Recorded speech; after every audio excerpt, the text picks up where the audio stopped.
አንድ አምላክ በሚሆን በአብ በወልድ በመንፈስ ቅዱስ ስም ስንክሳር የካቲት 14 በዚች ቀን የእስክንድርያ ሊቀ ጳጳሳት የከበረ አባት ቄርሎስ አረፈ። እርሱም ለአባቶች ሊቃነ ጳጳሳት 75ኛ ነው። ይህም አባት ፍዩም ከምትባል ሀገር ነው። በእርሷም ቅስና ተሽሞ ኖረ። ከዚህም በኋላ ከዚያ ለቆ ከምስር ከተማ ውጪ ወደ ሆነች የኢትዮጵያ የጉድጓድ ውሃ ወዳለበት ወደ ቅዱስ ፊቅጦር ገዳም ደረሰ። በውስጡም ታላቅ ተጋድሎን እየተጋደለ ብዙ ዘመናት ኖረ። የእውቀትና የቅድስናውን ዜና በተሰማ ጊዜ ያለ ውዴታው ይዘው በእስክንድርያ ሀገር ሊቀ ጳጳስና ሾሙት። መንጋውም በበጎ አጠባበቅ ጠበቀ። በቁርባንና በጸሎት ጊዜ በቤተ ክርስቲያን ውስጥ ሊሰሩት የሚገባቸውን ለካህናት ሥርዓት ሲሰራ። በሹመቱም 70 ዓመት ከ90 ወር ከ27 ቀን ኖሮ በሰላም አረፈ። ለእግዚአብሔር ምስጋና ይሁን፣ በረከቱም ከእኛ ጋር ትኑር ለዘላለሙ አሜን። ዳግመኛ በዚች ቀን ሃይማኖታቸው የቀና ምዕመናን መምህራቸው የሆነ የአንጾኪያ ሀገር ሊቀ ጳጳሳት የከበረ አባት ሳዊሮስ አረፈ። የዚህም ቅዱስ ዘመዶቹ ከሮሜ ሀገር ናቸው። አባቱም ስሙ ሳዊሮስ የሚባል ኤጲስቆጶስ ነው። እርሱም ስለ ንስጥሮስ በኤፌሶን ከተማ ጉባኤ በሆነ ጊዜ ከ200 አባቶች ኤጲስቆጶሳት ጋር መጣ። በዚያም እንዲህ የሚለውን ራእይ አየ። ከአንተ የሚወለድ ልጅህን ስሙ እንደ ስምህ ሳዊሮስ ተብሎ የሚጠራ እርሱ የቀናች ሃይማኖትን ያጸናታል። ይህም ኤጲስቆጶስ ባረፈ ጊዜ ልጁን ሳዊሮስ ብለው ጠሩት። ከቤተ ክርስቲያን ውጪ የሆነውን ጥበብን ሁሉ ተማረ። ከመማሩም ወጥቶ ወደ አንድ ቦታ ሲጓዝ በዋሻ ራሱን እስረኛ አድርጎ የሚኖር ጻድቅ ሰው ተገናኘም። በእርሱም ደስ ብሎት የአንጾኪያ ሊቀ ጳጳሳት ሃይማኖታቸው ለቀና ምዕመናን መምህራቸው የሆንክ ሳዊሮስ ሆይ መምጣትህ መልካም ነው አለው። ሳዊሮስም ከቶ ሳያውቀው በስሙ በጠራው ጊዜ የሚደረግለትም ከመሆኑ አስቀድሞ በመናገር አደነቀ።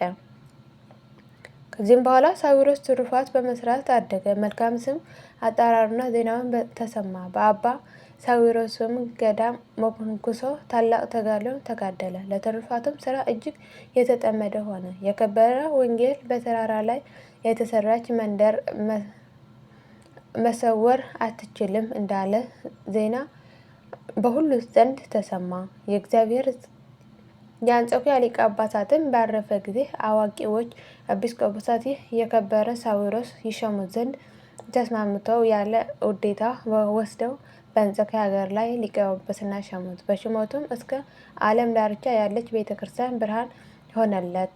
በሀገሮቹ ሁሉ ወዳሉ መናፍቃን ከሃዲያን ትምህርት በሚደርስ ጊዜ 2 አፍ እንዳለው ሰላምታ ሰይፍ ስራቸውን ይበጠሳልና። ከጥቂት ቀኖች በኋላ አሞኒው ንጉሥ ሞቶ በእርሱ ፋንታ ስሙ ዮስጥያኖስ የሚባል መናፍቅ ነገሰ። ንግስቲቱ ሚስቱ ግን ሃይማኖቷ የቀና ነው። ስሟም ቴዎድራ ይባላል። ንጉሱም የኬልቄዶን ወደ ሆነች ወደ ረከሰች ሃይማኖት ይህን የከበረ አባት ያስገባው ዘንድ ያስፈራራው ነበር። እርሱ ግን ፈርቶ አልታዘዘለትም። ቁጣውንም የሚፈራ መስሎት በእርሱ ላይ አብዝቶ ተቆጣ። ቁጣውንም ባልፈራ ጊዜ በስውር ሊገድለው መከረ። ንግስቲቱ አውቃ ከንጉሥ ፊት ይሸሽ ዘንድ ሊቀ ጳጳሳቱን መከረችው። እርሱም በስውር ወጥቶ ገለል አለ። እግዚአብሔር የዚህ አባት ሞት አልፈቀደምና ስለ ምዕመናንም ጥቅም ጠበቀው። በአንድ ተራ የመነኩሴ አምሳል ሆኖ በቦታዎችና በገዳማት የሚዘዋወርና ምዕመናንን የሚያጠናክራቸው ሆነ።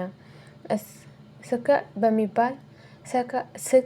በሚባል ሀገርም ስሙ ዶርታኦስ ከሚባል ደግ ምዕመናን ባለ ጸጋ ሰው ዘንድ ተቀምጦ ሳለ ጌታችን በእጆቹ ብዙ ድንቆች ተአምራትን አደረገ።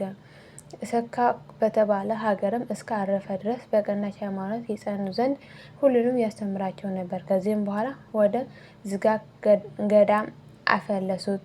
ለእግዚአብሔር ምስጋና ይሁን፣ እኛንም በጸሎት ይማረን፣ በረከቱ ከእኛ ጋር ትኖር ለዘላለሙ አሜን። ዳግመኛ በዚች ዕለት የእስክንድርያ ሀገር ሊቀ ጳጳሳት የከበረ አባት አባ ያዕቆብ አረፈ። እርሱም ለአባቱ ሊቃነ ጳጳሳት 50ኛው ነው። ይህም አባ ትአልሙዝት የተባለ የግብፅ ንጉሥ በነገሰ በ17 ዓመት ተሾመ። እርሱም ለመኮንኑ ለወልደ ህሮን ረሺድ ወንድም የሆነ ነው። በዚህም አባት ዘመን የአስቄጥስ ገዳማት ታድሰው መነኮሳቱ ወደ እሳቸው ተመለሱ። አፎን በሚባል ሀገር ስሙ መቃርስ የሚባል ሰው ነበረ። ወደዚህ አባት ወደ ያዕቆብ መጥተው ወደ ቤቱ በመሄድ ቤቱን ይባርክለት ዘንድ ለመነው። እርሱም አብሮት ሄደ። ታሞ የነበረ ልጁንም ሞተ። ወደ አባ ያዕቆብ አቅርቦ እንዲህ ብሎ ለመነው። ከእርሱ በቀር ልጅ የለኝምና አባቴ ሆይ ራራልኝ። እርሱም እነሆ ሞተ። ስለ እርሱ ወደ እግዚአብሔር ተማለስ ዘንድ እለምንሃለሁ አለው። አባ ያዕቆብ እንደ እምነትህ ይሁንልህ፣ አትፍራ አለው። ሕፃንም ከአባቱ ተቀብሎ ታቀፈውና በላይ ጸለየ። በመስቀል ምልክትም አማተበበት። ስለ እሱም ወደ እግዚአብሔር ለመነ። ጌታችን ልመናውን ተቀበለው። የሕፃኑ ነፍስ ተመልሳ ዓይኖቹን ገለጠ፣ ከሞቱም ድኖ ተነሳ። አባቱም ይህን ልጅህ ውሰድ፣ የሞተ አይደለም ያንቀላፋ ሆኖ ነው እንጂ አለው። ሕፃኑን አባት ይህ ድንቅ ስራ ባየ ጊዜ እጅግ ፈራ።